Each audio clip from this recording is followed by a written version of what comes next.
ఆశ వలన పాపము చేసిన ఆకాను. యెహోషువ 7వ అధ్యాయము 21వ వచనము. ఆశ వలన పాపం చేసిన ఆకాను. దేవుడు చాలా స్ట్రిక్ట్గా చెప్పాడు. యెహోషువ, ఇదిగో మీకు ఎరుకోని ఇవ్వబోతున్నాను. ఎరుకో మీ ముందు నిలబడదు, నాశనం చేయబోతున్నాను. కాబట్టి ఎరుకోను నేను శపించాను. కాబట్టి ఎరుకోలో ఉన్న దేన్ని మీరు ఆశించవద్దు, ముట్టుకోవద్దు అని చెప్పాడు. ఈ విషయము యెహోషువ సైనికులందరినీ పిలిచి చెప్పాడు. ఎవరు దేనిని ఆశించవద్దు, దేవుడు దానిని శపించాడు అని.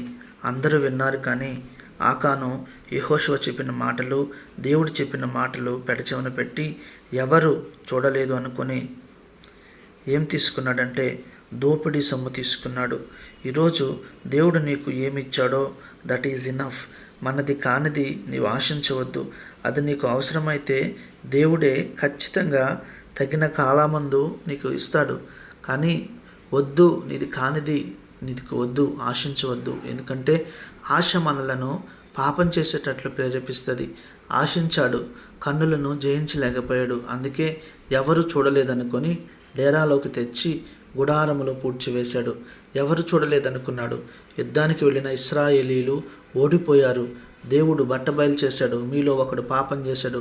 యెహోషువ అందరిని నిలబెట్టి అడిగినప్పుడు దొంగ దొరికిపోయాడు. అంటున్నాడు, నేను చూశాను, నా కన్నులను జయించలేకపోయాను, నా ఆశను చంపుకోలేకపోయాను, అందుకే పాపం చేశాను. అందరూ రాళ్ళు తీసుకున్నారు. ఆకాను ఇంటి వాళ్ళను, పసిపిల్లను, జంతువులను రాళ్లతో కొట్టి చంపేశారు. ఆశ ఆకానును ఎక్కడికి తీసుకెళ్ళిందంటే చంపేసేలా చేసింది, మరణానికి నడిపించింది. నీవు ఈరోజు దేని మీద ఆశ పెట్టుకున్నావో వద్దు, దేవుని మీద మాత్రమే ఆశ పెట్టుకో. యెహోవా మీద ఆశ పెట్టుకున్న నరుడు ధనుడు. దోపిడీ సొమ్ములో ఒక మంచి షీనారు పై వస్త్రము, 200 తులముల వెండిని, 50 తులముల ఎత్తుగల బంగారు కమ్మిని ఆశించి తీసుకుని దాచిపెట్టేశాడు. రోజు ఆలోచించి ఒకసారి, దేవుడు వద్దు కాదు అన్న దానిని ఆశించవద్దు, ముట్టుకోవద్దు. దేవుడు శిక్షిస్తాడు, శపిస్తాడు. నీకు అవసరమైతే దేవుడు ఖచ్చితంగా నీకు ఇస్తాడు. యెహోవా మీద ఆశ పెట్టుకున్న నరుడు ధనుడు. ఈ కొద్ది మాటలు దేవుడు దీవించును గాక. ఆమేన్.